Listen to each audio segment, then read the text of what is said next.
Veriswap is very easy to use. Download it on your iPhone or Android app. Easy to log in and start an account using your username. You can allow for notifications or not. Discover, search, and trade feed. Inventory, trades, inbox are all easy to use. Put in your email, then start adding the certificate numbers of the graded slabs using PSA, BGS, SGC, and now CSG. It's that simple. For many PSAs, the photos are already installed. Then you go and you just put in the value, the player's name, the parallel, enter the value, the player's name, the print run or parallel, the set name, and the year it was made. And then it will show the grade.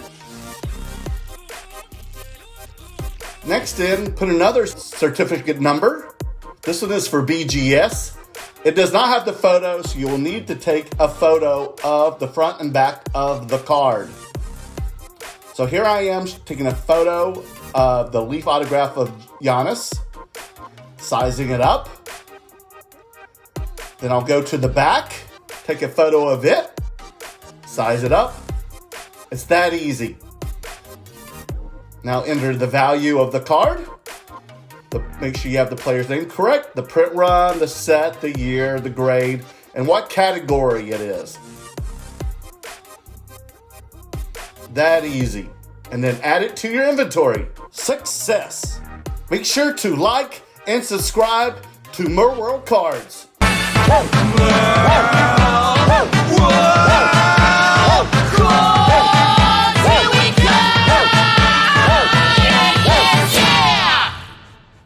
All right, rise and shine. It's Merle World Card time, and it is Pop Culture Talk with Merlin today. And my guest all the way from down under, we have Raymond Li of Veriswap.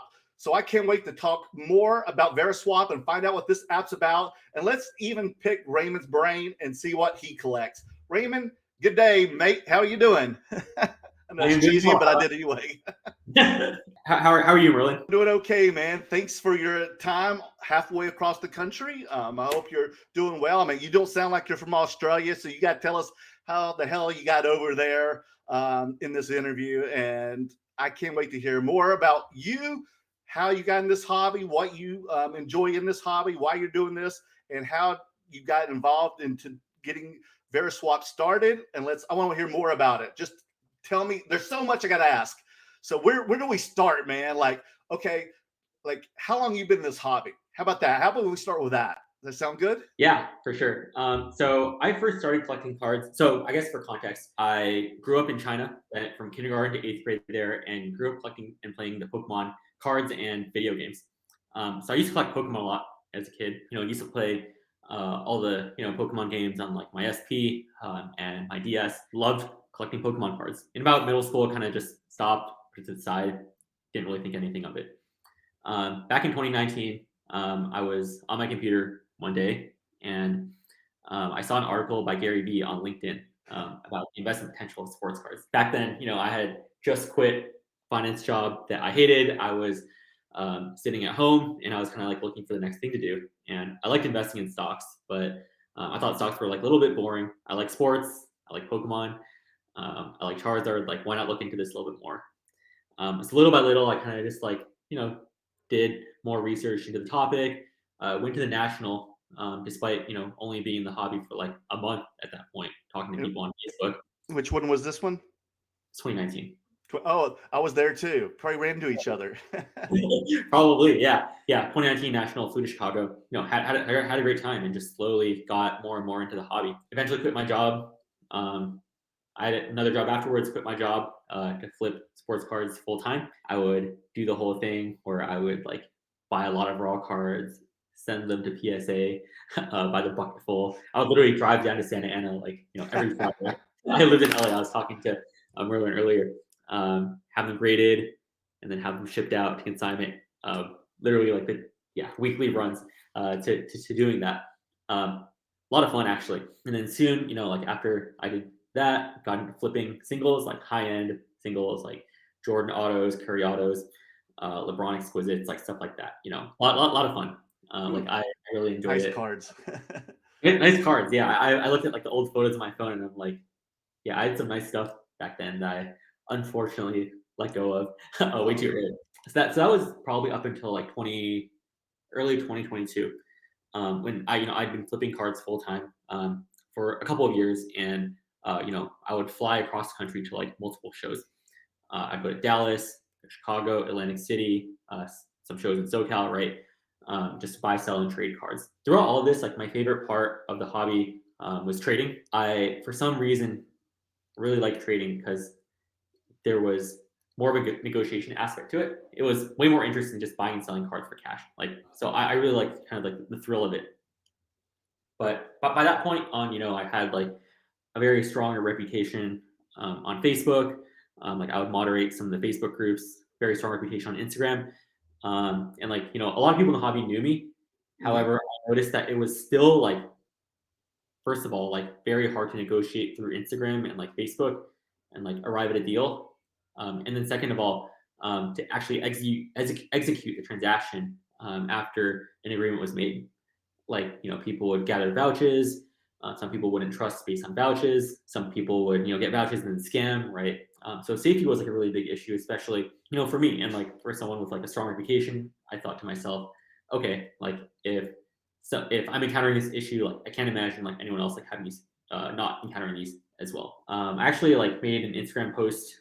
If you scroll back far enough, I think it was like in like 2021 or like late 2020s, saying like I will middleman your packages for free, right? And like people would like scroll down all the way back to my feed and like constantly message me asking me to middleman those packages because they were doing a trade. So I think like after seeing like that kind of like initial proof of concept, I was like, okay, like there's a lot of platforms for like cash sales. There's eBay, MySlabs, PWCC, among other ones. But there's no one that actually does trading. And I thought trading is my favorite part of the hobby. You go to the national, it's usually packed to the gills until like 3 a.m. in the morning. Up trading stuff, right? Why isn't anyone doing this? And like, yeah, like it just seemed like a no-brainer to me. So I basically decided to start Veriswap. Veriswap is essentially an online marketplace for swapping cards. So say, for example, Merlin, if you have a LeBron rookie and I have a Kobe rookie, and I really want LeBron, but you really want Kobe, right? I can send you a trade offer with or without cash.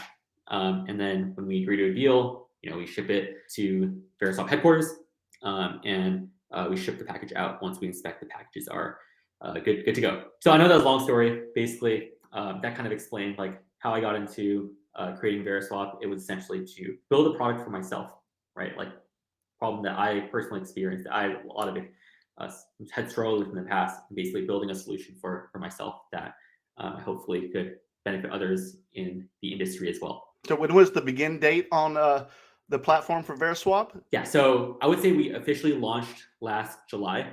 Okay, so about a year. July. It's been almost a year. However, the interesting story is I actually launched Veriswap about 2 years ago at the 2020 National. Oh, the 2021 National. back in Chicago. The Chicago National, yeah. So it started out as a vouchers database for transactions. So basically, I would like upload my vouchers, and then we would confirm them, and then you would send your profile link to like someone else, and then with those vouchers, hopefully like make a deal, right, without having to like recollect them every single time. But then we changed a little bit. We ended up becoming like a marketplace. So Veriswap, as it stands in its current form, I would say was released in July of 2022. Oh yeah, so yeah, just less than a year. So about a couple more months, you have a year to come anniversary. Correct. And how's it been so far for you? I've loved it so far. I mean, like my favorite part about this experience is that I'm learning every single day in an industry that I'm really interested and really passionate about. I guess combining like the comfort and familiarity with what I know about the space, the novelty, like learning how to build like a technology product. I think that's been like the perfect balance for me. I know you can trade, but can you also do just a cash or a cash and trade on the app? Yes, you can actually do both. Okay, and how can you do that? Yeah, so right now, to buy using cash, you basically just submit a trade offer, but with like only cash on one side. And then, but we're adding in features that allow you to just buy like on eBay and send off on eBay. But we want our bread and butter to ultimately be trading, since there are a lot of other players that do buying and selling in this space. In terms of like how we handle the cash, so basically, say for example, if we're doing a partial cash, partial trade deal, and I have to send you $200 in cash, the way it works is like I would pay $200 when accepting the trade on Veriswap, and I would pay using my credit card, and then it would get deposited to a Stripe account, which is your bank account, which you'll get in 3 to 5 days. How does the shipping label get printed out or whatever? How do you deal with that? Yeah, that's a good question. So you can either create labels in our app, or you can go to the post office and enter tracking into the website. But everything, as long as it's shipped with signature, is fully insured. So no one is paying insurance. If something goes wrong, we will cover it. And you haven't had any instances, I know, because I know there's also people, like one of the first sites that has done something similar to this was like My Slabs, and like the great curator had a friend who bought like a Brady card or something, like a rookie one, and he got the box and there was nothing in it. Like, how do you deal with that, or have you had any instances that are similar to it? That's a good question. So because people understand that we do a very thorough job in inspecting the packages, it actually deters people who are going to scam to actually send an empty package. Mm-hmm. Second, we also have like in order to incentivize people to ship and to be legitimate, we actually store people's credit card information in case like someone flakes on a deal, in case someone has like second thoughts after agreeing to a deal, right? According to our terms and conditions, we do charge a penalty with the intention of making sure that everyone is upstanding to hold up on deals that they agree to. So there's a middleman or whatever. It's almost like the eBay, like they have now the authenticity guarantee. So it kind of goes to them first, or it goes to someone in your company first, and then goes to the person that's being shipped to. After Correct. that, Yeah. or what? Okay, First, we inspect the slab, make sure that there's it's no, legit. make sure it's the right slab, and then we will ship it out to the right party. That's great, because I'm always worried about like getting ripped off or having one of those horror stories. I mean, I feel like we all know someone who has had a horror story in the past, be it eBay or My Slabs or any of these other platforms. There's always a negative story to tell.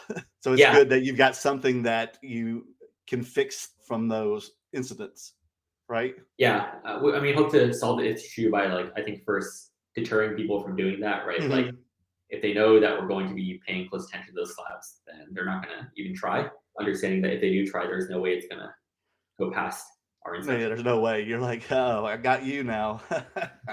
Is it only sports? Or are you also doing non-sports, like pop culture stuff? Is it just cards? Like, what is it? You can essentially list any PSA, SGC, or BGS graded collectible. We can list non-sport cards. One thing that we're looking to get to, in the next few months, is expanding our inventory to non-sports cards such as Pokemon. If you're gonna do Pokemon too, then are you gonna also include CGC or CSG? Yeah, people have requested it. We're actually in the process of adding that to our app.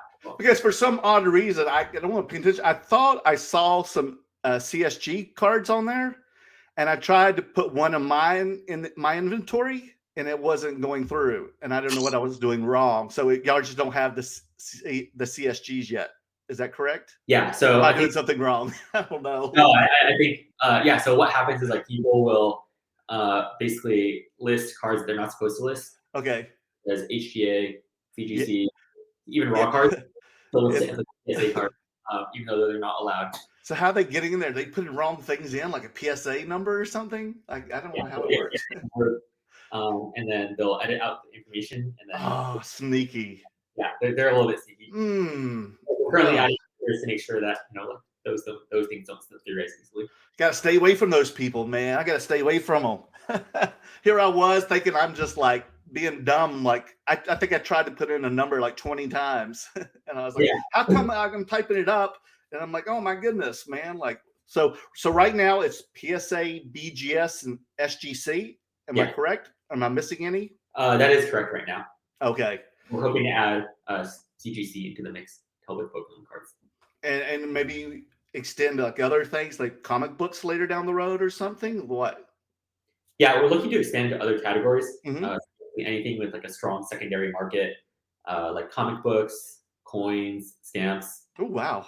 gold, silver, right? Like those are all like interesting things. However, we first want to make sure that we get the card trading right. We crack the code to that, and then we can figure out expansion plans. Do you know like everyone's inventory? Like what is like one of the biggest transactions that's happened through your app? This was back late last year.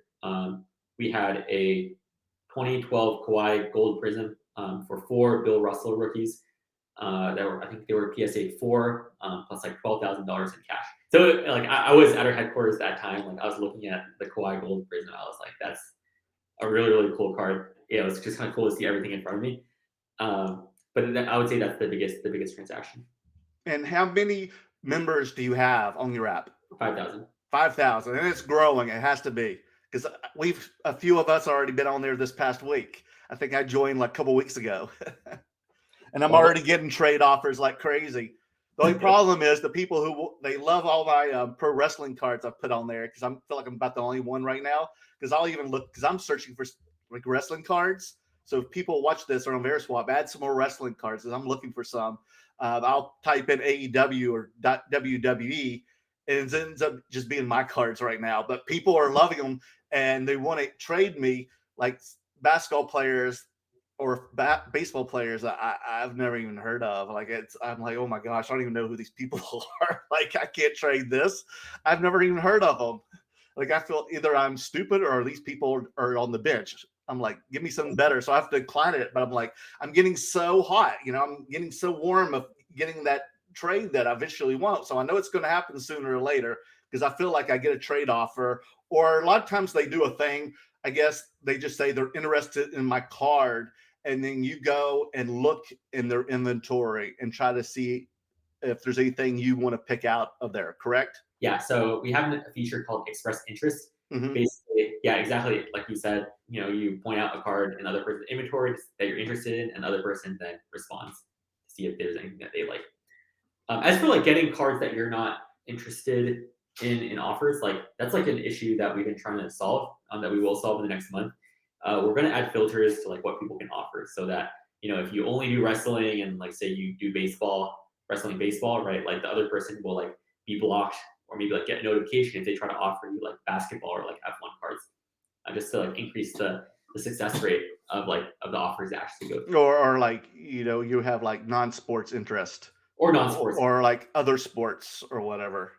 Because I have a lot of I'm very interested in like other sports, so I like weird things, be it like Olympics or golf, even UFC, wrestling, even some F1. I'm interested in all that. That's more broad than say baseball or soccer. And most people have that category as other sports, or they just have non-sports. And then non-sports is pretty broad too, because it could be Star Wars, Marvel, music, celebrity, Pokemon, Magic Gathering. The list is endless, right? And there's probably people who just want Pokemon or TGC stuff, right? Yep. You like that stuff? Yeah, I really like. Yeah, I like the variety that kind of goes through our platform. Like the other day, we got a competitive eater card. Which one? Competitive eater card. Like okay. Eat like hot dogs at the 4th of July Nathan's. Yeah. Yeah, there was one of like Kobayashi. It's like some hot dog eating champion. It's like just random stuff. And it was like I always like seeing like these like trades between like different types, right? Like like soccer to like football to football. Like I get basketball to basketball. I get, but like this was like it was like a Mbappe card for like a hot dog eating champion card. Like some like oh yeah, I think that a hot dog is that the one from like those Allen and Ginter cards or something. Yes. Yes, yeah. Because I've seen someone get one. They were excited because they had like an autographed one too. And I was like, what? They have one of those? Like, oh my crazy. Yeah, I feel like there's so much like new stuff I don't even keep track anymore. Like there was like that Bitcoin card from Alan Ginter, right? Yeah, right. Like that That was was weird. really popular. And the egg. The egg is the egg was like really popular too. And then there's like the ones where you rip and like another card comes out of the inside of it. It's like a Russian doll, but like What? Like a babushka? yeah, Oh my you rip goodness. the green card and then inside there's like a smaller card. But What? like most people like didn't rip them because they're more valuable if they're not ripped. Oh my goodness. I have to see this. This is crazy. Yeah. So, how long have you been in the hobby, Raymond? Like I said, I collected Pokemon cards when I was little. I would say I like fully got So, into it in 2019, like when I kind of like saw the sports side of things. mhm. I was like, I slowly just like tiptoed my way into it. And you still had all your Pokemon cards from the past? Unfortunately, not. So, Oh no. so like, uh, I used to live in China, and like, we would Okay. go shopping for cards, but, like they would all be like the fake ones. It'd be like reprint central. Oh So no. they're not even real, Oh, they unfortunately. weren't? Oh no. No, I mean like, yeah, we go there. Yeah, like unfortunate. Did you collect a lot of Alabama Crimson Tide players when you were in Alabama? I actually moved out after a year. Oh, So okay. it was 0 to 1. I didn't stay there for that long. Oh, thank goodness. Yeah. I What went to happened I there? went to undergrad at University of Tennessee, so I'm not a Crimson Tide fan. Oh, That's why I yeah. was asking. Yeah. uh, so you got like I did too. Well, I was when I was in college. Actually, when I was at University of Tennessee, I was heavily into cards and comics and stuff, and that's how I kind of made my beer money. My money in college. So I didn't have to ask my parents, and so I would go to conventions on weekends, and I'd have enough money to spend in college and then study too. Then after I went to kind of grad school, I kind of dropped out from the hobby, and then I got back into it around the same time you did, like the end of 2018, because I was editing a film about Russian hockey and the fall of communism, and this all happened like in the early '90s. And I started reminiscing. This was about the same time that I was also selling cards and comics at that time. And this was, I don't know if you know, this is like the junk wax era period, and it was just like so much cars, and they didn't grade stuff back then, and it was just junk. So I even knew then, like, this is all junk, it's going to be worthless 30 years from now. And it kind of is, unless it's a PSA 10, because Yeah. all that stuff was cut like crap. But I knew I had to like hurry up and sell that stuff as cheap as I could and get out. And that's what I did. But then I was like, you know what, I've got enough money, I'm gonna like splurge, I'm gonna buy expensive cards. So I was like, oh, and I had no clue about cards at all. I didn't know anybody in the hobby. I didn't wasn't reading any magazines or books. I didn't watch any YouTube videos. I just like, went on eBay during a break, and I was like, oh, this one's cool. It's got an autograph, a patch, and a serial number. And I know that's probably like the rookie card. That's all I knew. Yeah. And I was like, oh, I'm gonna buy those cards. And the first cards I bought were like RPAs of Patrick Mahomes and Luka Doncic. Oh, Seriously. really? Yeah, because they were like my two favorite players. Didn't even know about the hobby. Didn't even know that it was gonna boom one day, like just months later. And I bought like a National Treasure Flawless. But I even bought a Leaf because I thought at that time Leaf was still premium, because when I Yeah. was in the hobby in the '90s, it was still Yeah. premium. But now it's like, and then all of a sudden, and then during the pandemic, I just started watching videos about people, in the hobby, because I had nothing else to do. It was just kill time, and I was watching all these different people, it's surreal because now I'm really close friends with all these people that I idolized through YouTube. Like, they were bigger stars than me. I'm a film editor, and they were bigger stars than me than if I ran into Tom Cruise. I'm like, oh my gosh, it's Flippin' Steve, or it's Dustin, the personal Yeah. finance dad, or it's Jeff Wilson. Oh my God, if I get to meet him, it's like, oh my gosh, I watched you for an entire year. You kept my sanity when I was locked up in Los Angeles. And here you guys are. And I started learning more about cards. And I'm like, wow, this is really blowing up. This is getting insane. And it was a whole different world, because I didn't know about grading. I didn't know about, there was people who flipped up and said, what are flippers, man? And I was like, oh, it's just like house flippers. Like, oh, okay, I get it now. And then there's the apps, and it was just like, it was just, it was like the Big Bang Theory. Everything just exploded at once, right? And it was just like so many planets, and the universe was created in this hobby. It was just insane. And I caught the bug like everyone else did. And when I came out of the pandemic, I realized that there were so many people who got in this hobby when they were in lockdown, and they Yeah. haven't ever been out like mingling or interacting with people in the real world, and dealing and trading cards. We're all now used, and I saw that all these apps and everything start forming from all this, because now everybody's at home most of the time, or want to be home even after they don't have to be locked down anymore, but people are still kind of used to that kind of lifestyle. So I saw a lot of apps get strong for the pandemic, but once the pandemic was over, I saw a lot just collapse. Yeah. So, like, what did you learn from all that to help you with your app? That's what I'm asking. I don't think it was so much like what did I learn to that I learned to create Mm-hmm. from my app, but more of just like I guess how to approach business in general. So like I think what motivated me to create this and like kind of a bigger long term project was that I was back when I said in 2020 I was like grading a ton of cards at PSA, right? I think I was paying like $50 or $60 for like Express. Yeah, Uh, I remember those days. but then one day PSA decided to shut down their services and Oh yeah. 5x their price to $300 to grade a card. Like, Oh and then all yeah. of a sudden, like my business model was dead because like how many cards can you grade for $300 and still make it a profit, right?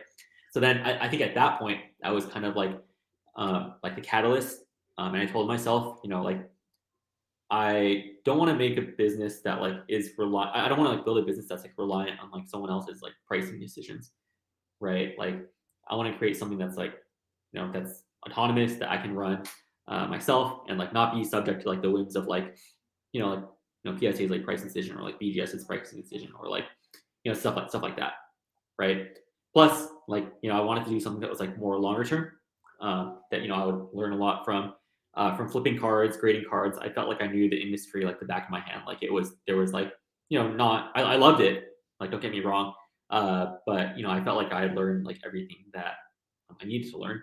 So this was like the next logical progression. So after almost a year now, after your app, after Veriswap has formed, what are some revisions or updates or upgrades you see coming up in 2023 or 2024? Yeah, that's a good question.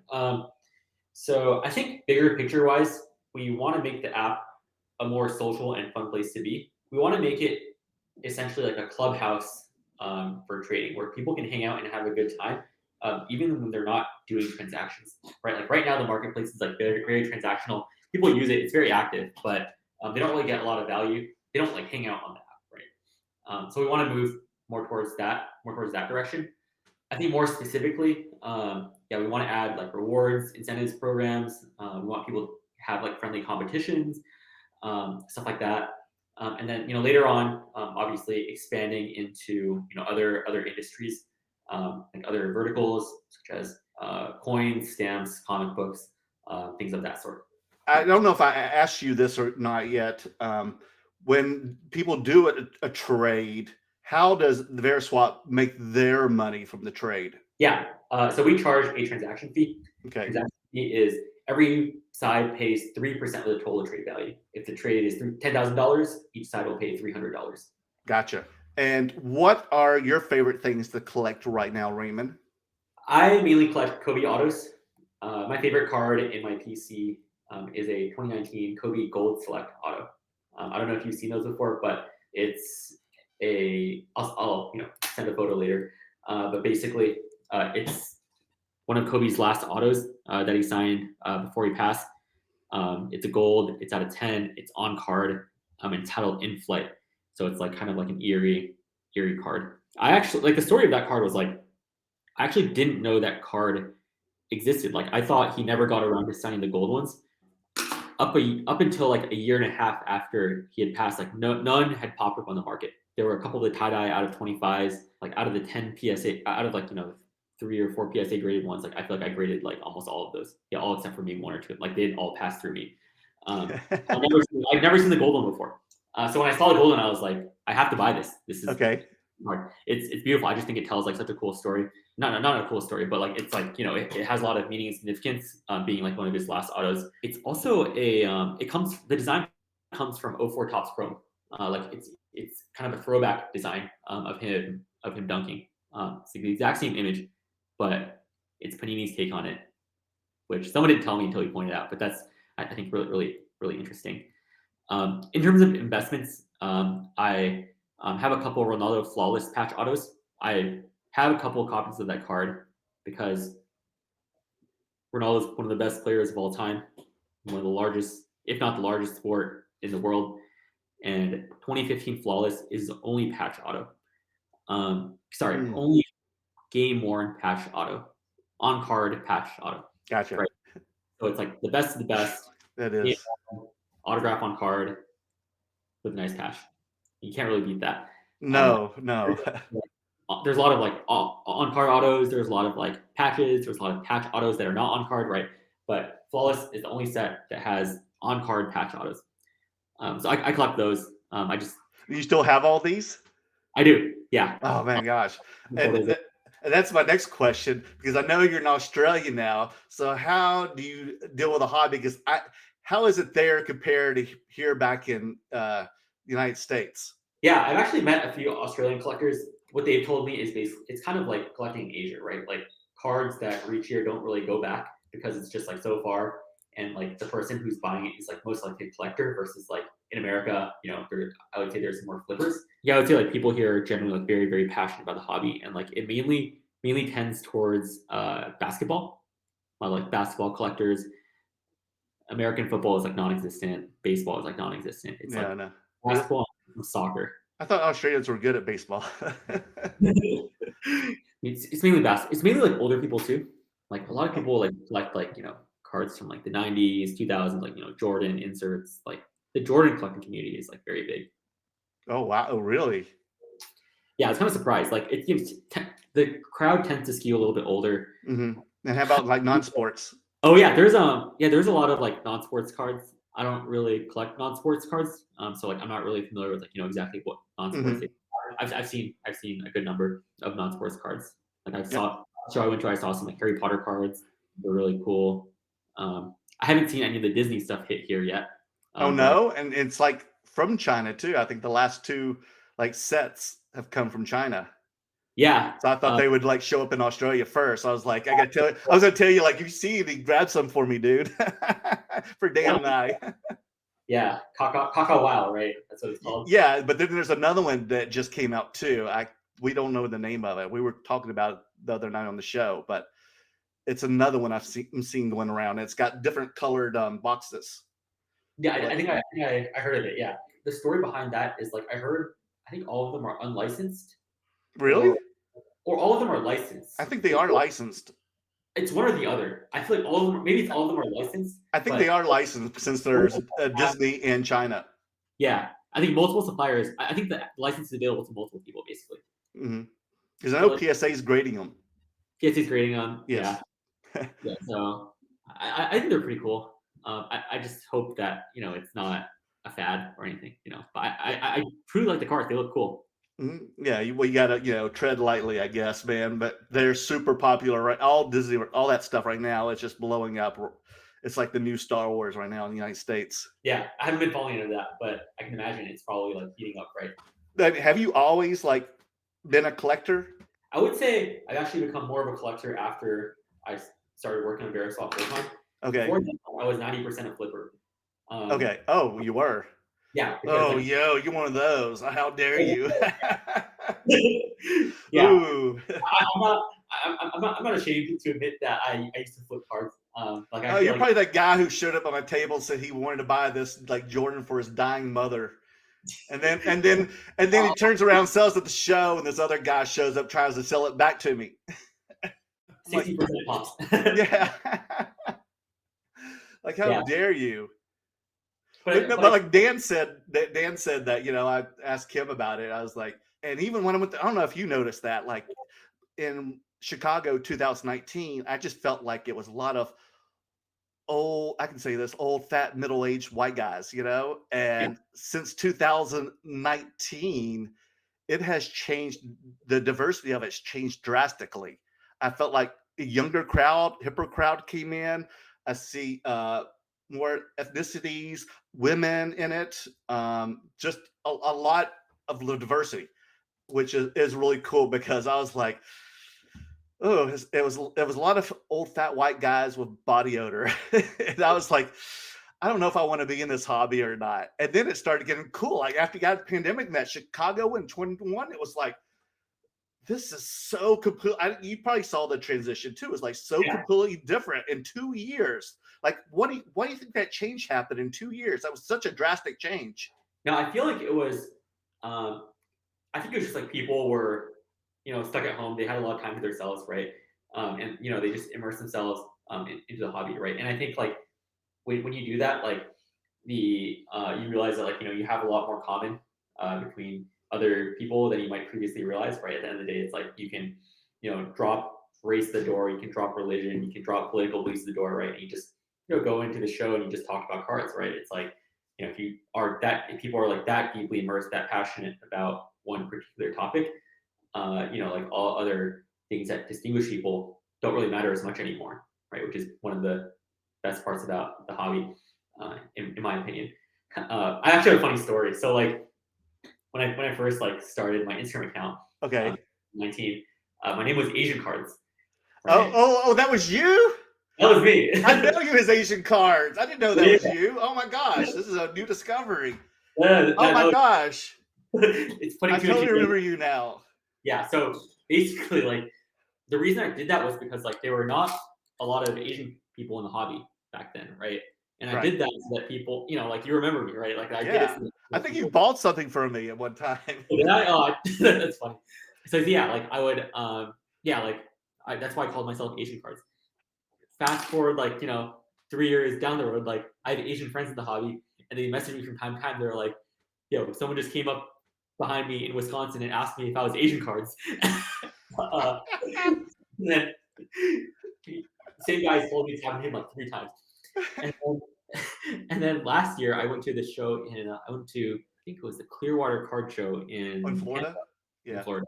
Yeah, and like I go to this table, there's like some Asian dude sitting there, and I look at his tag, and like his logo says "Flying Asian Cards." Like it's like a picture of like some ninja, um, and he's like flying, and I was like, oh, it's very interesting. Turns out he never heard of me before. I never heard of him before. He was a cool guy, Just take a but picture together. we did. Yeah, it was really fun. Is Yeah, that still your Instagram handle? I changed it. So Oh, like, you did. yeah, so like I wanted to. I think like yeah, because like people were like my friends were were being called Asian Cards. Like I wanted to change it a little bit, and then also I wanted to kind of build more of a personal brand instead of like Asian Cards, right? Like not many people knew me as Raymond. Okay. So I moved my Instagram handle to it's Raymond Li, just to have more of a personal touch to it. Yeah, so it's funny. It is. I mean, I live in Los Angeles, and I mean, I already have a huge diversity of friends. Believe it or not, when you live in Hollywood, you lived here for a little while. You said so. You know how it is. There's people from every parts of the world, so you're kind of like put in a aquarium together and forced to you know all live together. But it's also been great because also since the card community, I have so many, new group of friends from the card community as well. I met, one of my good friends is black. Dan's Asian. He's Vietnamese. I have a few Middle Eastern friends. I have, Persian friends, Armenian, friends all over the world, South America, everywhere, Yeah, Australia, everything. I have met people from all over the world, and they come here. They travel. I meet people Italy. I met Europe, and it's amazing how many people now have gotten into the hobby. And like the last, the national. I don't know if you were there or not at Atlantic City. I met. I had never met so many people from all over the world as this last national convention, and it just blew my mind that they just traveled here and they just wanted to go to the card convention. And I had never seen this before. I even went to the national convention 30 years ago in Atlanta, Georgia. And like I said, even then, it was just a bunch of middle-aged white guys. And I was just, straight out of college. But so it just like blows my mind. And the friendships that I have made with all these people, the relationships I've made, and we're from all different walks of life. And it's great because I don't know if I'm more excited being at the card show or just hanging out with all these people and just catching up and sharing stories and talking about cards. And people are always like calling me or texting me like, Merlin, are you going to be at Dallas next show? Because I'm booking my plane, but if you're not going to be there, I'm not going to come. And I'm like, you should always go without me or not. They're like, no, you make it more fun. And I'm like, well, dude, I'm very humbled. I didn't know I was that special, but thank you. I don't know. It just makes you feel so good. And just to have everybody, all these people from all over the world wait for you and people pick you up. And oh my God, has changed my world. I'm having the best time in the world. And I told you earlier before you got on for this interview that, I worked on TV and movies. And I haven't gone back to that right now. I've just been doing short form stuff so I can still work from home and travel and sell cards and do content because I'm having the best time, sharing with others. I won't trade any card for that. You know what I mean? How do you feel about it? I love it. I mean, like, there are people that I talk with on Facebook every day that I've never met before in real life, but we're very close because we talk about cards. It always starts with cards, right? But then it's like one thing to another. It's like we start talking about life, right? And I think like that's one of the most beautiful parts about the hobby because it's like people I otherwise like never would have met, right? But like because of our love for cardboard, it just it's cool that we have this friendship together. And I think like because like with all these like border restrictions being lifted, I think it's awesome like how like the future nationals will feature like more people from like other countries. And I always think it's like it's really interesting just like seeing people from like other countries, completely different backgrounds, like going to shows together. It's good for the market too. Very good for market. The funniest part is it's like people they fly from like China, from Korea, from Japan, to go to like the national, but they never bring any cards with them. They're just they're just there to buy, or they're just there to like meet like a few guys from like the companies people that they talk with for years, but never actually met in person. So I do think that there's a lot that can still be done, however, in terms of like reducing the barrier between like international and American, the American community, right? Like I know like for sure like the card community in the Philippines is huge. Really? Or even it's huge. It's probably the second. That's good to know. Wow. Yeah. Oh, at least like for basketball and like. I'm sure. Yes. Yeah, it's definitely the second biggest market outside of America for basketball. Yeah, of course. All my Filipino friends here, they love basketball. So yeah. A lot of like really big collectors there, but like kind of like you said, like it's like people in America don't really like communicate with them. It's cool to kind of meet people outside of different cultures. Mm-hmm. And do you go back to mainland China at all? I haven't gone back in like 7 or 8 years. But, oh my goodness, because I was wondering how the hobby is there. Oh, I mean, I know how the hobby is there. It's very hot. It is. In China, there's like a very big like gambling culture. Okay. So breaking is very big there, combined with like. Well, you can tell when you go to Vegas here, obviously. It's way bigger. It's like they love their gambling. Very big there. It's actually very big in Australia too. I'm sure. Like, on every, I didn't expect that. Like on every like street corner, you can go to like a pub or something and like bet on sports. Just put money down. That easily accessible. Easily accessible, yeah. You don't really see that in America. But anyways, kind of like breaking is really big. A lot of monster cards are pulled there, right? Like the 1 of 1 Zion Logo Man was pulled there. Like that was a chase card of 2019, right? Golly, yeah. The only thing that I would say is like kind of like Australia, there's like a lot of collectors. Most of them are collectors, so like they don't really sell their cards that much. Mm-hmm. And then also like there's like customs issues, right? Like I can imagine. The government knows that these boxes of these cases of NT coming in are like tens of thousands of dollars each, right? They want to collect like tax money off of it, right? So yeah.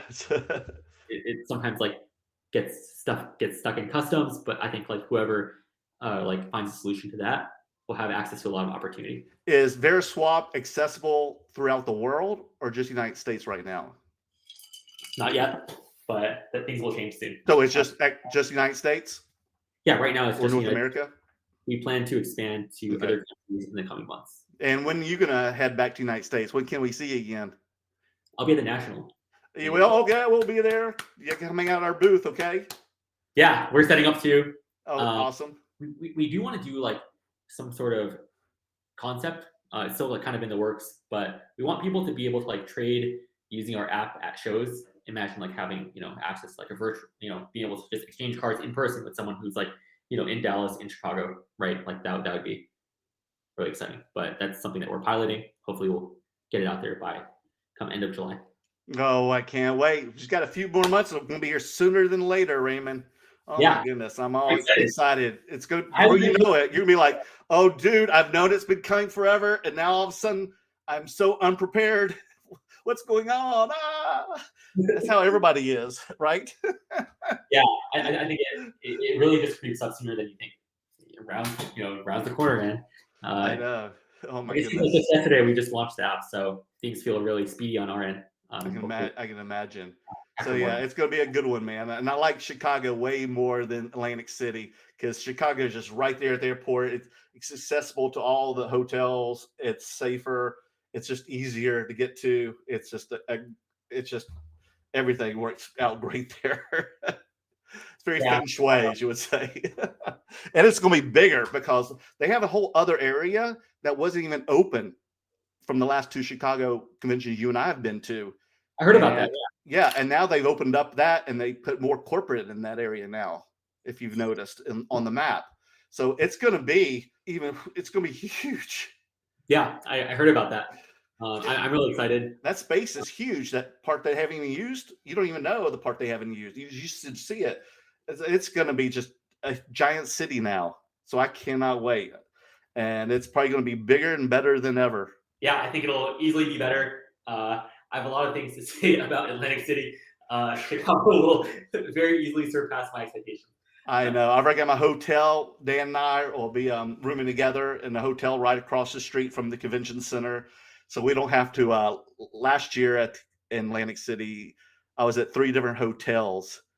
Then Dan and I shared 2 hotels together because I got there super early on Sunday, and then Dan got there like Tuesday night, and then he and I, from like 2 sponsors, we got a free place at Hard Rock, and then a free place at Harrah's. And Harrah's was rough. Rough. That was a whole experience. I'll tell you about that later on dinner. And then dinner was raw. Everything was rough, man. But it was an experience. It's a lot of stories to tell. Dan will tell you. Yeah. Because I'm a really nice guy, but when you piss me off, man, you don't like me when I'm angry. I literally turned Incredible Merle. I turned like green, man, huge. I scare people to death. But I have to get what I want, man. So I'm going to pay that much for it. But yeah, it's an experience. I'm glad to be back there, and I can't wait to see you. So let's. You have any like closing words, things to say? Also, make sure you plug whatever. Everyone in America is currently open to using the Veriswap app. You can download it on the iOS store or on Android. Your first trade is free, so we want to make sure that people have like a good experience on the app before sending us any sort of payment. And then in terms of where you can reach me at raymond@veriswap.com or the Veriswap Instagram account. If you use our product and you like it, let me know. Use it. You don't like it, also let me know. We're also always trying to find ways we can improve it. And I think the best way to do that is just to listen to what the hobby community wants. So that's Raymond Li of Veriswap. Raymond, dude, thank you so much. It's probably like, what is it, early there right now in Australia? It's 3 p.m. Oh, 3 p.m. now. Oh, you're good. You're in the middle of the day, dude. Oh my God, it's getting late here now. But anyway, thank you for appearing on my show. It's been an honor. It's been a pleasure. I can't wait to see you in a few more months. I can't wait to start trading right now in Veriswap. I think I already got a notice. Someone's interested in some more of my cards. So I need to get off this show and check out what's on my app right now, what they want, and what they've got to offer for me. So hopefully it turns out, hopefully it's a player I know this time. Hopefully it's a player you know, yeah. So anyway, dude, have a good day, and I will see you later, dude. Likewise. Take it Bye, easy. Raymond. Nice meeting you. Bye-bye.